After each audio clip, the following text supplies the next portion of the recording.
धन्यवाद. अनुजाजी, मुंबईत परतल्यानंतर मागे वळून पाहताना या संपूर्ण प्रवासाकडे तुम्ही कसं पाहता?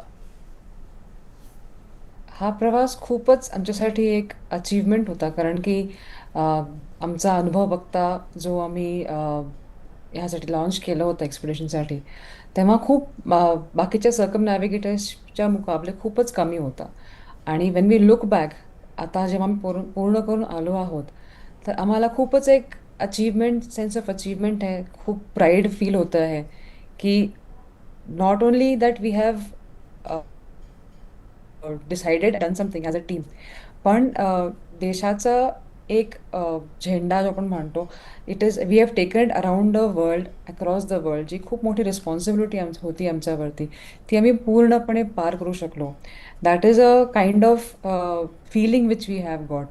आणि इट इज म्हणजे अकल्पनीय होतं आमच्यासाठी, आणि बोलताना पण खूप कमी वर्ड्स आहेत असं म्हणू शकते मी. म्हणजे ही बातमी जेव्हा सगळीकडे आली बाहेर, संरक्षण मंत्र्यांनी जेव्हा तुमचं स्वागत केलं, सर्व